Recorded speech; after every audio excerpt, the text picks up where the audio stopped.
आपने रमाई इस कार्यक्रम में आप सभी का स्वागत है। बाबा साहब की पत्नी के तौर पर रमाई यानी रमाबाई भीमराव अंबेडकर को पहचाना जाता था। पर जब कभी बाबा साहब संघर्ष के दौर से गुजरते थे, बाबा साहब खुद को थका हुआ महसूस करते थे, तब रमाई ही थी जो बाबा साहब में ऊर्जा का निर्माण करती थी, उनकी प्रेरणा बनती थी। तो आज रमाई के इसी प्रेरणा के बारे में हम बात करेंगे। बाबा साहब के जीवन में रमाई का क्या स्थान था, उस बारे में हम बात करेंगे। और इस वक्त हमारे साथ मौजूद है नागपुर की जानी मानी समाज सेविका पुष्पताई बौद्ध। तो आइए उनसे बात करते हैं कि आखिर वो रमाई के बारे में क्या सोचती है और उनके जीवन में रमाई का क्या स्थान है। जय भीम ताई, आपका बहुत बहुत स्वागत है हमारे इस कार्यक्रम में। ताई, आपने बचपन से ही रमाई के संघर्ष को पढ़ा है, रमाई को जाना है, तो आप अपनी नज़र में रमाई को क्या मानती हैं? सबसे पहले मेरा मैत्रीपूर्ण जय भीम आप सभी को। रमाई जयंती के उपलक्ष्य में आप सभी को मंगल कामनाएं। और जैसा कि आपने कहा कि रमाई को मैं अपने जीवन में क्या मानती हूँ, तो रमाई को अपने जीवन में मैं अपना एक स्त्री आदर्श मानती हूँ कि महिलाओं के लिए एक स्त्री का आदर्श कैसा होना चाहिए।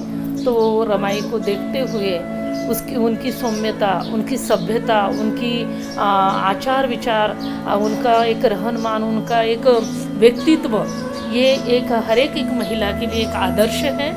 और मैं आज उनकी जयंती के उपलक्ष्य में उनको एक आदर्श महिला ऐसी होनी चाहिए, उन्हीं का आदर्श लेके उनकी पहचान मेरे जीवन में और आप सभी महिलाओं के जीवन में एक आदर्श महिला के रूप में ही मैं उनके जानती हूँ।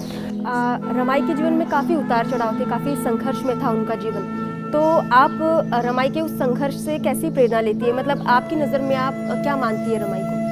रमाई को मैं एक अपना स्रोत मानती हूँ, एक अपनी ताकत मानती हूँ, एक अपना एक प्रोत्साहन देने वाली महिला। जीवन में एक डॉक्टर बाबा साहब आम्बेडकर की सहचरणी के नाते उन्होंने जो अपना रोल निभाया, वही रोल मुझे मेरे जीवन में भी निभाना चाहिए। और वैसा ही जीवन, जैसे कि ज़्यादातर लोग जानते हैं, वैसा ही परिवार में अपना एक जीवन, परिवार को कैसे संभाला जाए, परिवार के लिए उस महिला का त्याग। और 25 साल तक सतत बाबा साहब के साथ में उन्होंने जो संघर्ष में एक बोलते हैं ज्योत की तरह जलना और वहाँ समाप्त हो जाना, जहाँ अपने कर्तव्य को पूरा एक न्याय देके उन्होंने अपने जीवन का वो जो 25 साल बाबा साहब के साथ बिताए, वो एक आदर्श महिला ही कर सकती है।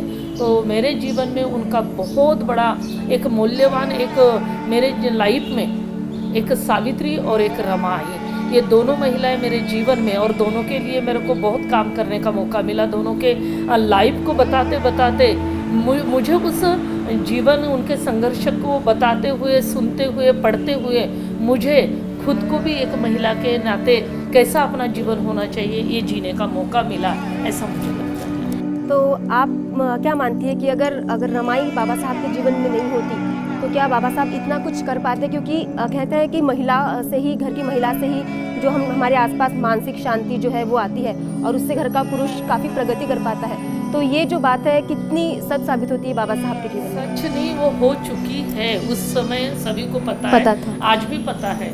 शायद रमा आई नहीं होती तो बाबा साहब बैरिस्टर नहीं बन पाते। इस भारत का संविधान लिखने वाला ऐसा महान व्यक्ति आज इतिहास में लोग देख रहे, सुन रहे, समझ रहे, जान रहे, तो वो नहीं होते। और इसका श्रेय पूर्ण रमा आई को जाता है। रमा आई का त्याग, रमा आई का, यशवंत एक जगह लिखते हैं कि माझी आई, मेरी माँ बहुत सौम्य, बहुत सभ्य, बहुत अच्छी। पापा जी बाबा से कहते थे, मेरे पिताजी डॉक्टर भीमराव अंबेडकर कहते थे, उनको भागा कह के नाम उनका लेते थे, तो उनको एक रामू के नाम से भी जानते थे। तो मेरे पिताजी का और मेरे माँ का संबंध इतना अच्छा था, परिवार में इतना अच्छा संबंध था उनका कि पूछिए मत। पर मेरे आई ने, मेरी माँ ने जो काम किया है मेरे पिताजी के लिए, मेरे पिताजी विदेश जाकर इतना पढ़ाई लिखाई, विदेश में इतना उन्होंने जो संघर्ष किया, ये लाखों करोड़ों लोगों के लिए न्याय देने के लिए, तो एक रमाई का सपोर्ट, मानसिक सपोर्ट, मानसिक आधार और एक सभ्यता के नाते उनका जो प्रोत्साहन बोलते हैं, जैसे कि एक महिला बोलते हैं कि बैलगाडीचे चाकं बैलबंडी के चक्के अगर एक ना हो तो दूसरी बैलबंडी का बोझा आगे नहीं जा सकता। जब दोनों चाक समान हो, सही हो, तो बिल्कुल बैलगाड़ी एकदम कितना भी बोझा हो उसको ढो सकती है। उस तरह से बाबा साहब ने रमाई को, जो मतलब बाबा साहब के जीवन में रमाई का जो मूल्य है और जो उसको हम मतलब उसकी गिनती ही नहीं लगा नहीं कर सकते। इतना सही और इतना अच्छा व्यक्तित्व रहा है रमाई का बाबा साहब के जीवन में। अगर कहते हैं कि जिस बुद्ध के साथ मतलब यशोधरा ना होती और यशोधरा को प्रेरणा देके बाबा साहब ने देखी वही काम, रमाई अनपढ़ थी, पढ़ी लिखी नहीं थी, पर बाबा साहब ने कभी तो सुनाया होगा, कभी तो बताया होगा। तो वही यशोधरा का जीवन, मतलब सिद्धार्थ गौतम घर के बाहर गए, बुद्ध कैसे बने, तो वो भी एक महिला का त्याग था।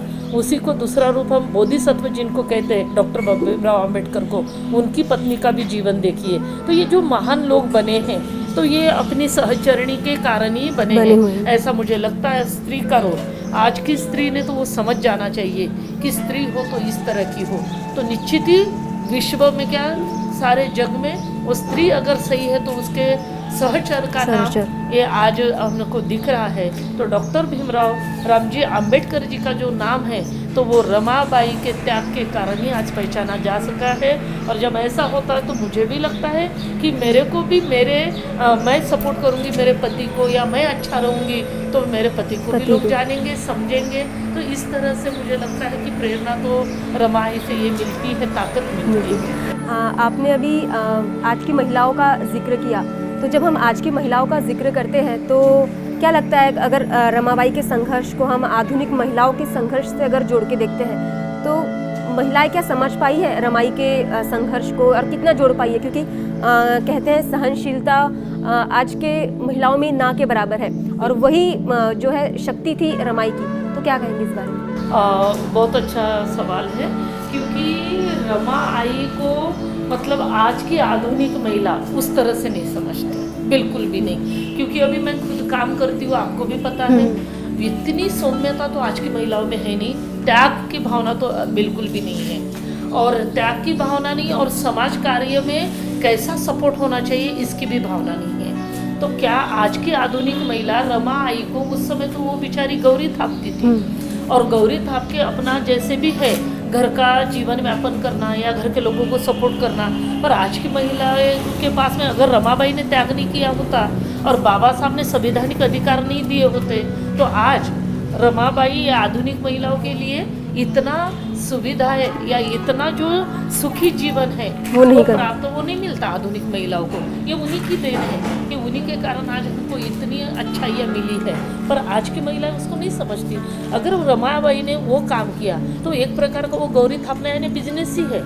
तो हम क्या दूसरे बिजनेस में हैं आज? बिल्कुल भी नहीं है, ना ही बिजनेस कर पा रहे हैं। तो बात यह है कि आधुनिक महिलाओं ने उनको उतना नहीं समझा जितना समझना चाहिए और उतना अपना आदर्श भी नहीं मानती। आधुनिक महिलाएं सौम्यता तो छोड़िए, काम तो छोड़िए, पर रमाबाई के जीवन पर भी कितना काम करना चाहिए, उनको आदर्श रख के क्या करना चाहिए ये भी आज की महिलाओं को मालूम नहीं। गिनी चुनी महिलाएं हैं काम करने वाली, संघर्ष करने वाली, कुछ गिनी चुनी महिलाएं हैं जो बाबा साहब को अपना आदर्श मानती है रमाई को, और वो अपना जितना करना है उतना काम कर रही है। पर जिस तरह से आधुनिक महिला होनी चाहिए रमाई को देखते हुए, वो तरह की महिला आज भी दिखती नहीं। वो अपने श्रृंगार में, अपने पार्टी शार्टी में, किटी पार्टी में, अपने इंजॉय करने में, अपने शॉपिंग करने में बहुत सारी महिलाएं।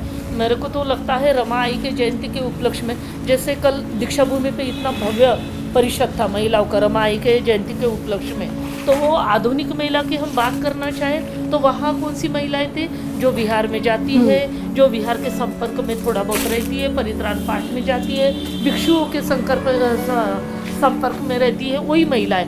पर जो एकदम क्वालिफाइड महिलाएं हैं, एजुकेटेड महिलाएं हैं, जो बाबा साहब ने एजुकेशन अगर मिला है तो रमाई के त्याग के कारण बाबा साहब ये कर पाए, और उन्हीं के त्याग के कारण आधुनिक महिला आज अपना लाइफ बना पाई है, बराबर है। पर वो महिलाएं हमको कल उतनी वहाँ दिखी नहीं। कुछ पढ़ी लिखी बहुत अच्छी महिलाएं थी जिन्होंने वहाँ अपना योगदान दिया है, बहुत अच्छी महिलाएं थी। पर मुझे ऐसा लगता है जैसे हम नागपुर की बात की जाए, नागपुर को कर्म भूमि, एक आदर्श भूमि कहा जाता है। बाबा साहब का मतलब पूरा वर्क जो होता है हुआ है वो नागपुर में हुआ है। धम्म दीक्षा भी यही हुई है। तो मुझे ऐसा लगता है यहाँ की महिला इतनी पावरफुल, इतनी अच्छी, इतनी धार्मिक, इतनी समझदार और इतनी बलशाली और इतनी काम, मतलब हर एक को एक मिशन की ओर ले जाने वाली होनी चाहिए। तब कहा रमा आई का आदर्श। और ये आधुनिक महिला, आजकल की आधुनिक महिला ना बिजनेस में है, ना धम्म में है, ना काम में है, क्या कुछ भी नहीं कर पा रही है। और जो जिन पर परिस्थिति है वो कर पा रही है। हम उनकी बात तो कर ही नहीं रहे। जिनको आवक चाहिए या जिनकी परिस्थिति ठीक नहीं, वो तो बेचारी कर ही रही है, जिनको एक वजह से उतरना पड़ रहा है। या तो उनकी आर्थिक कंडीशन, उनको घर की ठीक करना है, इसलिए वो कर रही है। बराबर है। कुछ लोग अभी धार्मिकता के नाम पर, अच्छाइयों के नाम पर कितने बिजनेस खुले, तो उस खातिर कुछ महिलाएं आ रही है। पर एक रमा आई का आदर्श बोल के, घरगुती इतनी समस्याएं हैं। रमा आई ने जैसे अपनी सोने की चूड़ियाँ, उस विद्यार्थी के पास पैसे नहीं थे पढ़ने लिखने के लिए, किताब के लिए, तो उन्होंने अपने हॉस्टल के बच्चे के लिए सोने की चूड़ियाँ दी। आजकल ऐसा कौन करता है बताइए? कोई दौड़ के भी नहीं जाता पड़ोस में अगर कुछ हो रहा, कोई विद्यार्थी परेशानी में है या कोई समस्या है या घरगुती कोई प्रॉब्लम आ रहा है, कोई महिला निवारण करने नहीं दौड़ रही है, नहीं है। तो हम कैसा कहेंगे कि रमाई को आज की आधुनिक महिला आदर्श मान रही? कोई नहीं। मैं तो बता रही, मैं तो थक चुकी हूँ महिलाओं को समझा के। बहुत सारी महिलाएं बोलती है हमको ये नहीं ताई का पसंद आता, वो नहीं पसंद आता। उनको क्या पसंद आता है? धर्म नहीं पसंद आता, उनको धम्म पसंद नहीं आता, क्या पसंद आता? रमाई का इतना त्याग उनको पसंद नहीं आता। अब उनका नाम ही लेने से थोड़ी ना काम चलेगा, हमको खुद को करना पड़ेगा। और ये सब नहीं करती। मैं बहुत 30 साल से काम कर रही, सबको समझाती हूँ, बताती हूँ, ऐसा करो, वैसा करो, आदर्श रहो, बौद्ध धर्म की मार्ग की ओर से चलो। आपको देख के दूसरे समाज की महिला आपके धर्म में आएंगी, सीखेंगी। आजकल कितनी अच्छी महिलाएं हैं। तेली कुंभी समाज की महिलाएं धर्म में आ रही है, सीख रही, मुझे कहती है कि आप हमें सिखाओ बौद्ध धर्म। कितनी अच्छी महिलाएं हैं। पर जब कुछ महिलाएं ऐसा करेंगी नहीं तो हम किसके लिए आदर्श बनेंगे? रमाई का आदर्श सिर्फ मुझे बोलने को कहा, मैं बहुत अच्छा बोल दूं, बात खत्म, ऐसा नहीं ना। मुझे मतलब उस पर मेरे को मेरा जीवन चलते आना चाहिए। मतलब सच में मुझे देख के लोग बोले कि ये महिला किसी रमाई आई के बारे में या सावित्री आई के बारे में या किसी बहुत, जिस महिला ने किसी समाज के लिए अच्छा किया हो उसके लिए बता रही, तो ऐसा चलती भी है, बोलती भी है, करती भी है, तब तो कोई बात होनी चाहिए। नहीं तो निस्ता हम उनको बोलेंगे कि ये आदर्श है हमारे और ये बहुत महान व्यक्ति है, तो इससे काम नहीं चलेगा। तो ताई, इसकी वजह क्या मानती है आप? मतलब जैसे कि घर से ही कभी भी बच्चों को संस्कार नहीं मिलते। आजकल की महिलाएं जो है वो परिवार और प्रोफेशन ये दोनों को साथ लेके चलती है, लेकिन कहीं ना कहीं अपने धम्म के मार्ग को, जो जिस बाबा साहब ने हमें इस पर चलना सिखाया, हमें पूरा इतना संघर्ष करके आज हम समाज के उन निचली परिस्थितियों से उठकर इतने ऊपर तक आ गए हैं, उन्हीं को भूल गई है। तो क्या आज की महिला इस मतलब चकाचौंध में अपने बच्चों को क्या वो संस्कार देना भूल गई है, जिससे हम कहते हैं कि बौद्ध धर्म के संस्कार है, तो उसे देना भूल गई है? क्या कारण मानती है? कहाँ से शुरुआत करना चाहिए घर की महिलाओं को? पहली बात तो ये है कि देखिए 1956 में दीक्षा के बाद जैसे बाबा साहब को कहा रमाई ने कि मला पंढरपूरला जायचं है ना।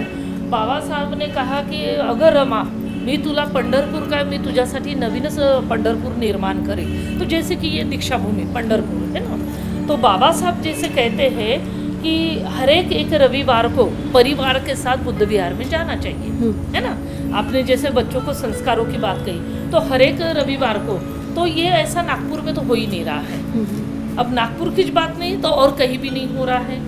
लोगों का कहना ऐसा है कि बच्चों का ट्यूशन है, बच्चे सुबह इधर जाते हैं, सुबह उधर जाते हैं, सब करते हैं। अब आप बताइए, जिस बाबा साहब ने इतना अध्ययन करने के बाद भी धम्म के मार्गों को नहीं छोड़ा, बराबर है, आदर्श उन्होंने अपने धम्म को माना, धम्म को बिल्कुल भी नहीं छोड़ा। अगर मैं मेरे बेटे को बोलती हूँ कि बेटा तू इंजीनियर बनने की पढ़ाई कर रहा है या पढ़ रहा है, जो भी कर रहा है, पर साथ में जिस बाबा साहब को अपना आदर्श, जिनको हम हार चढ़ाते हैं, फोटो घर के अंदर रखते हैं, तो वो मेरे बेटे को आदर्श उनको रखना चाहिए। अगर हम आदर्श उनको नहीं रखते तो क्या हम नुस्ता मतलब इंजॉय करना, ये चकाचौंध में खो जाना, यही कर रहे हैं। और महिलाएं जहाँ तक हो सके, बहुत सारे लोग अपने बच्चों को विहार में लेके ही नहीं जाते हैं, धर्म की ओर लेके ही नहीं जाते। एक आदर्श बनते जैसा समाज में तैयार होता है, भिक्षु एक समाज से निर्माण होता है, तो वहाँ कोई भी मतलब ऐसा नहीं कि उस भंते के संपर्क में।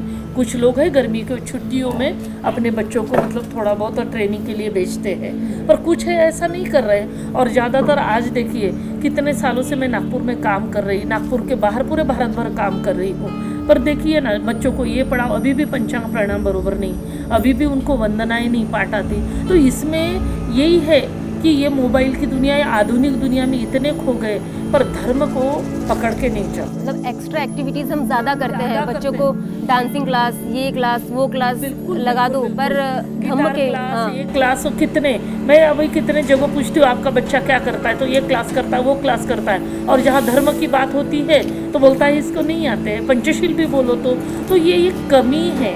ये किसकी कमी है? तो मैं तो कहूँगी ये माँ की कमी है। क्योंकि आज सावित्री आई की मतलब जयंती के उपलक्ष्य में हम अगर मुलाकात ले रहे हैं, तो मैं सोचूंगी हर एक माँ को गर्भ भी, माँ इतनी ईमानदार होती है बच्चों के प्रति, गर्भ में भी अपने बच्चों को शिक्षा देती है और गर्भ के बाहर, पर वो माँ इतनी नादान हो गई है कि गर्भ में तो संभाल लेती है बच्चों को, पर गर्भ के बाहर आने के बाद वो सही तरीके से उसको सुसंस्कार नहीं दे पा रही है। तो मैं ये कहना नहीं चाहूँगी कि धम्म नहीं सिखाई तो इसलिए सुसंस्कार नहीं दे पा रही। वो इंजीनियर, डॉक्टर सही सब कुछ बनाने के लिए तैयार है, पर एक अच्छा मनुष्य, एक धार्मिक बच्चा या मेरी बच्ची हो, ये कोशिश नहीं कर पा रही है यह महिला। और बहुत सारी महिलाएं डांस क्लास लगाए तो ये लगाए तो वो लगाए, ये बोलने की क्लास लगाए, पर जिस बाबा साहब के वजह से आज हम इस दुनिया में कुसा गाँव बाहर छोड़कर नगरों शहरों में रह रहे हैं, उस बाबा साहब के धम्म को नहीं जानने वाले बच्चे अगर हम पैदा कर रहे हैं तो मुझे लगता है कोई मतलब नहीं है। क्योंकि हमारा बच्चा हमारे साथ साथ इंजीनियर, डॉक्टर और सही इंसान के साथ साथ एक धर्मवान इंसान या धर्म को जानने वाला, धम्म को जानने वाला बने तो बहुत अच्छा होगा। क्योंकि जो धम्म को जानेगा, समझेगा, वही तो किसी की कल्याण की बात करेगा। जो धम्म को जानेगा, समझेगा, वही तो किसी के दुख दूर करेगा। जो धम्म के सीढ़ी पर चढ़ते चढ़ते नीतिमत्ता सीखेगा, बंधुत्व सीखेगा, भाईचारा सीखेगा, ये सब हम नहीं करेंगे तो कैसा होगा। तो इसलिए रमाई के जयंती के उपलक्ष्य में मैं तो सभी महिलाओं को ये कहना चाहूँगी कि सबसे पहले, और ये आधुनिक महिलाओं का आडंबर, रूढ़िवाद, परंपरा, अंधविश्वास की ओर ज़्यादा है। रमा आई इतने इसमें थी, अंधविश्वास में थी, सब कुछ था, पर बाबा साहब को जब उन्होंने देखा कि लोगों की समस्याओं को दूर करने के लिए झटते हैं, तो रमा आई ने धीरे धीरे सब बातें छोड़ दी है। तो क्या सीख रही है आज की महिलाएं? तो हम किसको कहेंगे? हमको पहले खुद को बदलना पड़ेगा और दुनिया को बदलना पड़ेगा। क्योंकि आज लोग बहू बेटी पर अन्याय अत्याचार हो रहे अंधविश्वास के कारण, बहू बेटी पर बलात्कार हो रहे अंधविश्वास के कारण, बहू बेटी पर कोई क्या बोलता है, अरे बाबा पोरगी आता, ऐसे झालं, कुछ भी ऐसे घटना सुनते हैं तो इसको जल्दी से जल्दी विदा करके भेजो। अभी कितने लोग बोल रहे हैं, अरे बाबा वो लड़की मतलब होशियार हो गई, बेटी है तो कुछ तो भी उसकी से छुआछूत मानो, कुछ उसकी शादी करना है तो उसको ऐसा करो, उसको ये करना है तो हल्दी चढ़ाओ, मतलब सुहासिन लगना चाहिए, ऐसा होना चाहिए, पूरा अंधविश्वास। उससे अच्छा देखा जाए कि एक सही नीतिमत्ता वाली एक हमारी बच्ची बने, नीतिमत्ता का हमारा बेटा बने, अच्छे सुसंस्कार हो उसको, और वो डेवलप करे, विज्ञान की ओर जाए। विज्ञान कितना अच्छा है, विज्ञान से मनुष्य का जीवन बनता है, विज्ञान की ओर जाने से हम सही बनते हैं। अगर हम ये नहीं ना दे तो हम क्या करें? आधुनिक महिलाएं कुछ नहीं करती, कुछ भी नहीं। ताई एक बात पूछना चाहूँगी मैं, जैसे कि आप बालाघाट से हैं, आप बालाघाट, नागपुर और शहर के तमाम, देश के तमाम शहरों में आप घूमती फिरती रहती है, तो आपने गांव के संस्कार भी देखे महिलाओं के और शहरों के भी। ऐसा नहीं है कि जो आने वाली पीढ़ी है वो मतलब गांव से नहीं बन रही है, गांव से भी कई टैलेंटेड बच्चे जो आ रहे हैं वो भी इंजीनियर, डॉक्टर बनकर सामने अपने प्रोफेशन में जाते हैं। तो क्या फ़र्क नज़र आता है महिलाओं में आपको, गाँव की और शहरों की महिलाओं में? शहरों की महिलाओं में रहन मान का थोड़ा स्टैंडर्ड अलग है, और उनका घर रख रखाव रखने का एक स्टैंडर्ड है, उनका पकवान बनाने का एक स्टैंडर्ड है, उनका बहुत कुछ है, और बच्चों को हाई क्वालिटी का एजुकेशन देना, स्टैंडर्ड मेंटेन करना, ये है। पर गांव खेड़ों में बच्चा डॉक्टर, इंजीनियर भी बनता है तो उनकी मम्मी वगैरह का वही रूल रहेगा, पैर ज़मीन पर रहते हैं, पैर ज़मीन पर ही है, सादे सिंपल ही है, उनमें बहुत प्राउड नहीं आया है। पर एक बात है, पर उनमें वो डेवलप नहीं हुआ अंधविश्वास को दूर करने वाला। या रूढ़िवाद को दूर करने वाला, वो अभी भी वैसे के वैसे है, टिपिकल। अभी भी गांव खेड़ों में जाओ तो सिर पे पल्लू लेना ही चाहिए, ऐसा करना ही चाहिए, अरे बाप रे कोई बड़े आदमी है तो बहू ने ज़्यादा बोलना नहीं चाहिए, मतलब बहू होती है तो उसने बड़ों के सामने बहुत जबान नहीं चलाना चाहिए। ये सारी बातें अभी भी है, अभी गांव खेड़ों में। पर गांव खेड़ों में से निकले हुए लोग अगर उस नगर में या उस गांव में उस खेती किसानी के बीच में से अगर इंसान निकलता है तो बच्चा जब शहरों की ओर दौड़ करता है तो वो गांव की ओर नहीं जाता है। तो मुझे ऐसा लगता है कि गांव की ओर जाना चाहिए, अपने खेड़े गांव की तरफ जाना चाहिए, क्योंकि अपने गांव का सुधार हो, अपने गांव का हरा भरा जो है जहाँ से अपने को उस ज़मीन से मिला है तो उसकी प्रगति करना वो बच्चे का काम है। पर कैसा है, वो तो रीति रिवाजों को तोड़ते नहीं, कुछ बच्चे तोड़ना भी चाहते हैं तो तोड़ने नहीं देते। अभी जैसे अभी मेरे घर कोई आए थे अभी कार्ड देने, बेटा उनका इंजीनियर है और कहते हैं कि कल हल्दी के कार्यक्रम में आइएगा। तो मैंने बोली आपको तो ये सब नहीं करना चाहिए। तो बोलते हैं क्या करें, हम सबके घर जाते, सबने हमको बुलाया तो हमें ये करना पड़ रहा है। पर मैं बोली आपने एजुकेशन ले चुका है, आपने बाबा साहब को पढ़ा है, आप बाबा साहब के मानने वाले हैं, तो फिर लोगों का डर क्या? अरे लोगों को डरते रहोगे तो अपनी प्रगति कुछ नहीं कर पाओगे।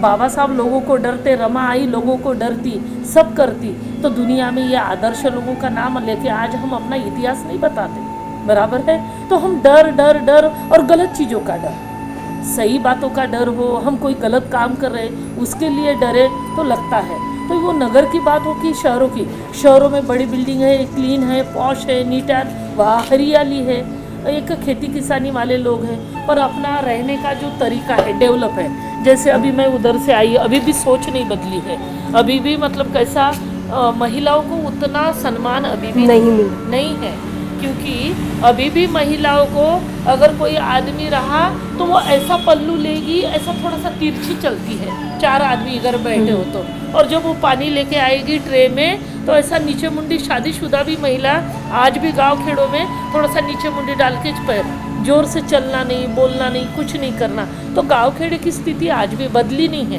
क्योंकि गांव खेड़ों में हम भी काम करते हैं, अभी भी परिस्थिति बहुत गंभीर है। मतलब वही है कि क्या करना है, पढ़ लिख के अगर अब चुलाई तो फूकना है, ऐसी सोच आज भी है।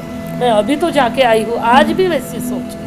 और जहाँ तक रमाई के त्याग सहनशीलता की बात की जाए तो महिलाओं में काफ़ी कम वो देखने के लिए मिलता है। तो क्या कहना चाहेंगे कि रमाई के, क्योंकि यही गुण थे जो सामने आदर्श बनकर मतलब एक मनुष्य में से महिलाओं को अलग करते हैं, तो क्या कहेंगे क्यों आज उनमें ये सहनशीलता की इतनी कमी नज़र आती है? क्योंकि धम्म नहीं है, धम्म की पढ़ाई नहीं है, और दूसरी बात चकाचौंध की दुनिया में इंसान अच्छाइयों को भूल जाता है, और जब इंसान अच्छाइयों को भूल जाता है तो उसमें सौम्यता कहाँ से आएगी, शालीनता कहाँ से आएगी, अच्छापन कहाँ से आएगा? और सबसे बड़ी बात स्वार्थी हो गई है महिलाएं। मेरा परिवार, बस मेरा परिवार, मेरा घर, और इसके अलावा मैं तो बताती हूँ, मैं अब कैसा है, अपनी तारीफ किए जैसे बात हो जाती है। मैं 300 दिन काम करती हूँ, 300 दिन कोई तबीयत खराब नहीं, कोई परेशानी नहीं, कोई टेंशन नहीं, कुछ भी नहीं पूरे समय, और ये 300 साल से कर रही, 300 दिन काम करती हूँ। तब भी महिलाएं अभी 15 दिन बाद आओ तब भी उनके काम ही ख़त्म नहीं होते, तब भी वो कुछ ना कुछ महिलाएं तो बोलती है मेरे बच्चों की पढ़ाई है, मेरे बच्चों का नुकसान होगा।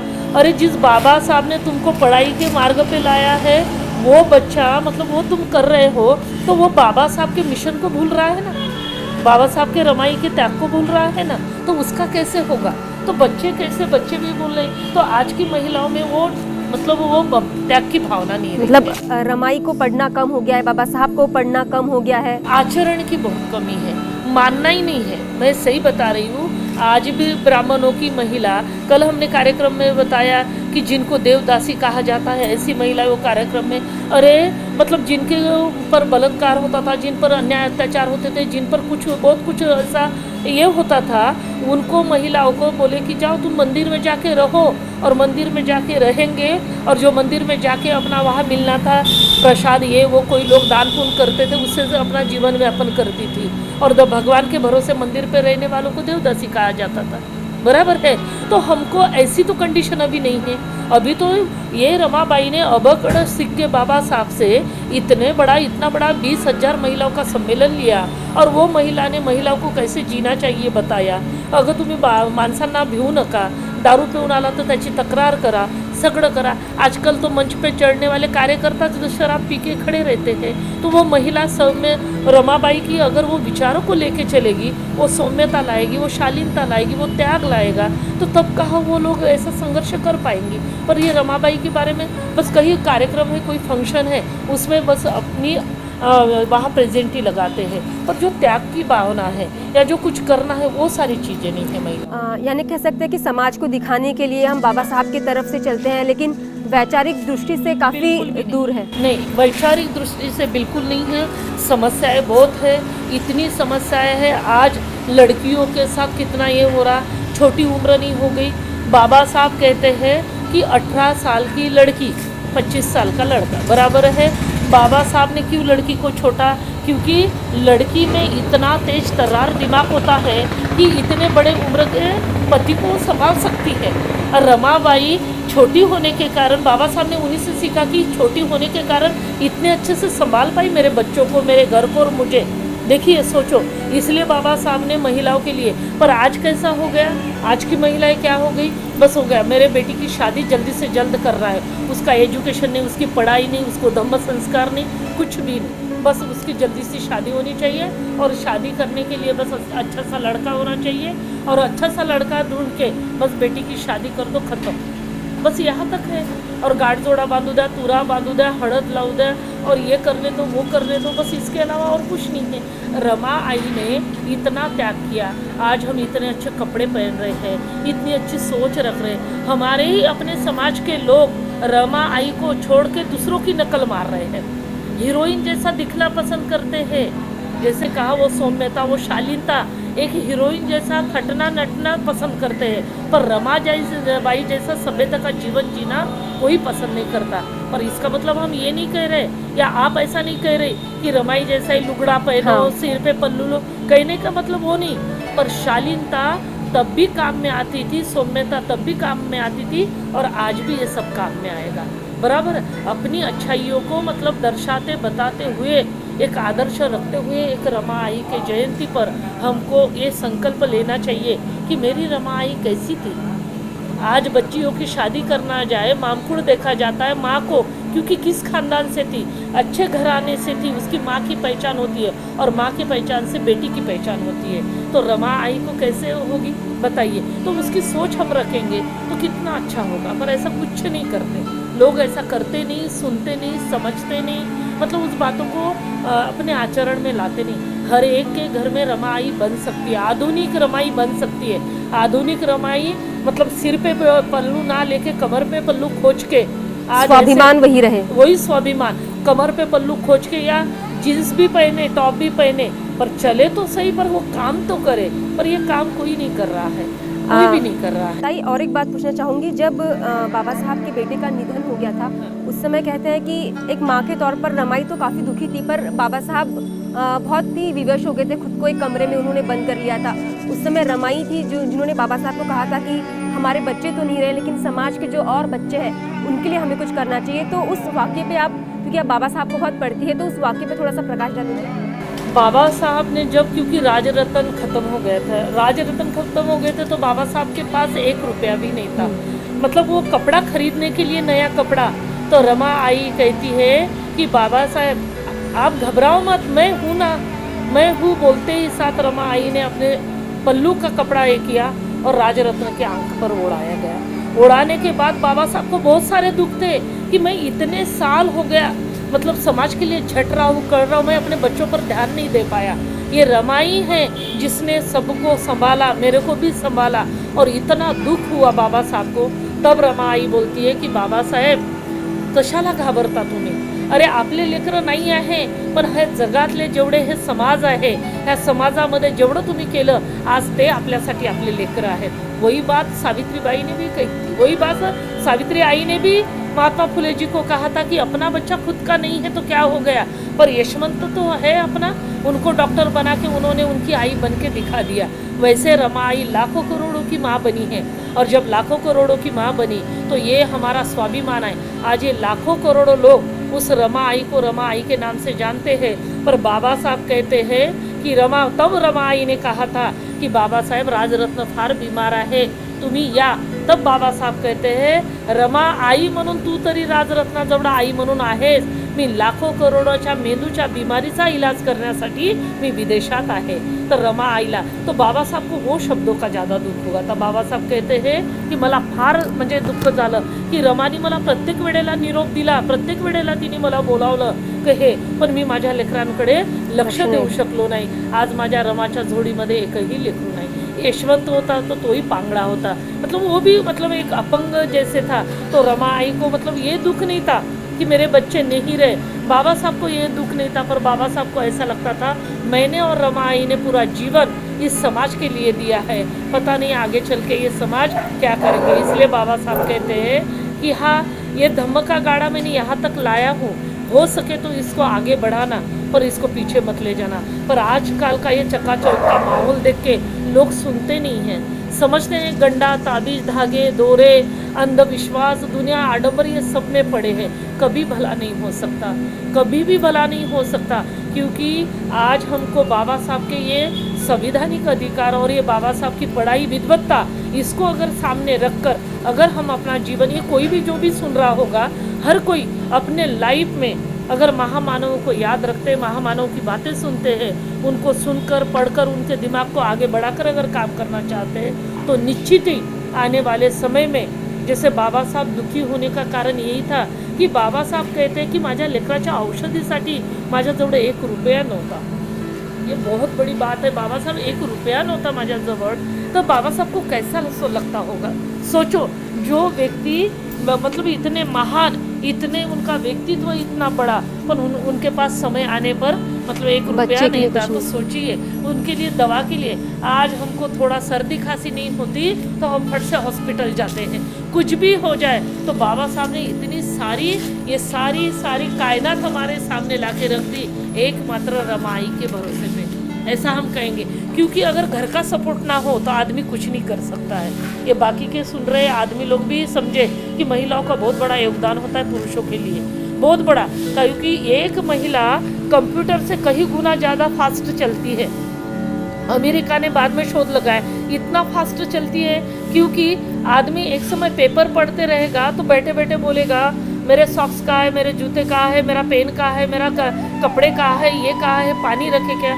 पर एक महिला टिफिन भरेगी, उसी समय बच्चों का बैग भरेगी, ये लिया क्या, वो लिया क्या, आदमी का भी बॉक्स, टिफिन बॉक्स भरेगी. मतलब उसकी पुरताई और उसकी सोच, तो जन्मजात वो सोच से बहुत ताकतवर है, और पुरुष जो है बल से ताकतवर है. तो महिला की ताकत और हिम्मत का अंदाजा कोई नहीं लगा सकता. ये बात हम सिद्धार्थ गौतम की पत्नी यशोधरा से, रमा आई से, सावित्री आई से, और जो भी लोग अच्छे हैं उनसे हम ये प्रेरणा ले सकते हैं, क्योंकि उनकी सौम्यता ने, उनकी सभ्यता ने, उनके एजुकेशन ने दिखा दिया कि आज की महिला, कोई तो बोलते हैं ये दुर्गा का रूप, कोई जरूरी नहीं ना दुर्गा का रूप, दुर्गा का रूप क्या, वो भी एक महिला थी, पर ये दिखाया गया है उसका अगर सही सकारात्मक और उसका पॉजिटिवली अगर विचार किया जाए तो उसको बलशाली इसलिए दिखाया गया कि पुरुषों से कहीं गुना ज़्यादा उसमें ये सारे बल है. मैम, ये सवाल इसलिए मैंने आपसे पूछा क्योंकि कहीं ना कहीं अपने बच्चों को लेकर माँ एक टाइम पे स्वार्थी हो जाती है, लेकिन रमाई ने तो वो भी नहीं किया. रमाई ने पूरे समाज के लिए किया. तो बस एक चलते चलते आखिरी सवाल आपसे पूछना चाहूँगी कि महिलाओं को क्या कहना चाहेंगी रमाई विशेष जयंती पर. मैं सभी महिलाओं को यही कहना चाहूँगी, सबसे पहले तो घर से बाहर निकले, और घर से बाहर के निकल के अपना ही स्वार्थ मत देखें, समाज का भी ध्यान रखें. समाज की बागडोर आपके ऊपर है.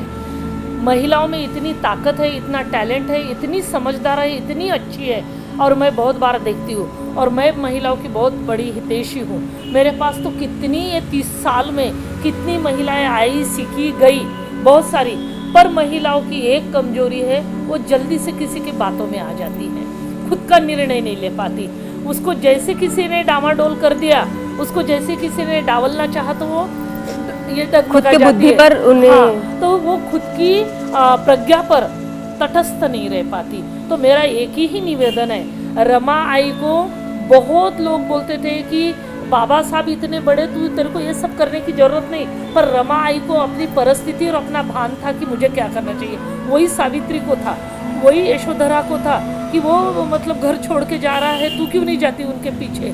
पर इन महिलाओं का एक ही उदाहरण अपने सामने है कि उन्होंने आदर्श महिला कैसी होनी चाहिए, ये हमको उनसे देखने को मिलता है। तो मैं आज के महिला को यही कहना चाहूँगी, चूल आणि मूल याच्यात न राहता वो भी संभालो, वो आपकी ड्यूटी है, पर आपके पतियों को भी बताओ, आपके सहचर को बताओ कि तुम्हारी भी ड्यूटी है आज के दिन। और दोनों मिलके धार्मिक, सामाजिक, राजनीतिक और जो भी सांस्कृतिक और जो भी समाज की समस्याएं हैं, उन सभी में आपका सभी का योगदान होना चाहिए। और समाज में ज़्यादा से ज़्यादा आए, ये इसकी बातों में, उसकी बातों में, संगठन में, विघटन में और फालतू की बातों में ना रहे। पूरे समय अपने आप को बिजी रखे, पढ़े लिखे। और जो महिलाएं घर में बैठी है, आज सावित्री आई की जयंती के उपलक्ष्य में घर की बैठी हुई महिलाएं बाहर निकले, नव दुर्गा के समय ही ना निकले, कोई आडंबर रूढ़िवाद के समय ही ना निकले, कोई गंदे के समय में ना निकले, पर अच्छे अपने आप को बताए आप बहुत अच्छी है और आप इतना अच्छा करना चाहती है। कहते हैं महिला जैसे अपने घर को, अपने बच्चों को, अपने पति को, समाज को और नाते रिश्तेदारों को जितना सजती सवरा मतलब ठीक रखती है, बहुत ठीक अपने घर को, दुनिया को, समाज को समझती है, उसी तरह से वो समाज को भी समझ सकती है। और बिल्कुल उसमें वो टैलेंट है, नहीं है ऐसा नहीं है, बस वो कहीं ना कहीं घबराती है या तो दूसरों के बातों में आती है, यही उसकी कमजोरी है। नहीं तो महिला ने अगर कोई बात पकड़ लिया, जैसे हर कोने का वो गंदगी बाहर करती है, हर कोने की धुलाई सफाई अच्छे से करती है, उसी तरह से समाज की भी सफाई वो कर सकती है, मुझे बहुत अच्छे से पता है। पर उतने ही मतलब स्पीड से वो समाज में गंदगी भी फैलाती है। तो मेरा एक ही रिक्वेस्ट है, एक ही विनंती है, मतलब आज रमाई के जयंती के उपलक्ष्य में आज आप रमाई को मानते हैं, समझते हैं और उनको सही में अपना आदर्श मानते हैं, तो इतनी क्रांति और इतनी हर क्षेत्र में इतनी क्रांति लाए, इतना समझे, इतना सवरे। और ये खुद आपको समझना है, ये खुद महिलाओं को अपनी क्वालिटी, अपना स्टैंडर्ड, अपना जो बुद्धि है उसका नाप तोल खुद को उनको करना है। अगर उन्होंने कर लिया तो आज के दिन मैं बताती हूँ, उनको आदर्श मानने वाली महिलाएं सभी कुछ, क्योंकि सावित्रीबाई का संघर्ष तो सभी को पता है, पर रमाई का भी संघर्ष कम नहीं था। कम बोलती थी पर उनके कम बोलने में भी बहुत कुछ था। वो सभ्य धीमे चलती थी, बहुत सौम्यता थी, उसमें भी बहुत क्रांति थी। तो मैं बोलती उसी तरह से हमको लेना चाहिए। और रमाई का आदर्श सभी ने रखा, तो सभी ने अपने घर को, अपने दरवाजे को, अपने परिवार को, सभी को आप महत्व दे, समझे और उसी मार्ग पर चले, तभी ये रमाई को अपनी जयंती समर्पित होगी। अन्यथा हम बोलते रहेंगे, करेंगे कुछ नहीं, तो वही है दिया तले अंधेरा, बोलना कुछ और करना कुछ और। तो यही मैं कहना। आताई, रमाई की इस जयंती विशेष पर हमसे इतनी बातें करने के लिए और आज की महिलाओं के लिए इतनी बातें बताने के लिए बहुत बहुत धन्यवाद, क्योंकि आप महिला के लिए एक आदर्श है। तो जो घर बैठी महिलाएं आपको सुन रही होगी, यकीनन आपने जो बातें कही उन पर वो ज़रूर वो रोशनी डालेगी, ऐसी हम उम्मीद करते हैं। तो दर्शकों, ये थी हमारे साथ पुष्पाताई बौद्ध, जो एक समाज सेविका है, जिन्होंने महिलाओं के बारे में आज रमाई जयंती पर हम बात कर रहे हैं, बहुत ही अच्छी बातें की, बहुत ही उम्दा बातें की। और जो घर बैठी महिलाएं, यकीनन वो इन बातों से ज़रूर प्रेरणा ले रही होगी। तो कहते हैं कि जैसे एक आदर्श पुरुष के पीछे, एक प्रगतिवान पुरुष के पीछे एक महिला का हाथ होता है, तो इस बात को रमाई ने भली भांति ही साबित किया है। और आजकल के जो ये माहौल चल रहा है, वहाँ पे आधुनिक महिलाएं जो सोचती है, उसमें रमाई के आदर्श का होना बहुत ही ज़रूरी है। और इस कार्यक्रम के माध्यम से हम बस यही कहना चाहते हैं कि आधुनिक महिलाएं जो है वो रमाई के संघर्ष को, उनके त्याग को उनसे जोड़ के देखे वो। और बस इतना ही कहना चाहूँगी। और बस एक आपसे और बात कहना चाहूँगी कि जैसे कि हम सावित्री के ज्ञान के प्रकाश को महसूस करते हैं और आजकल की महिलाओं में उन्हें जागरूक करने की कोशिश करते हैं, ठीक उसी तरह रमाई के त्याग, स्वाभिमान और सहनशीलता के गुणों को भी अपनाएं। बस इतना ही कहकर मैं आज के कार्यक्रम में आपकी इजाज़त लेना चाहूँगी। जय भीम।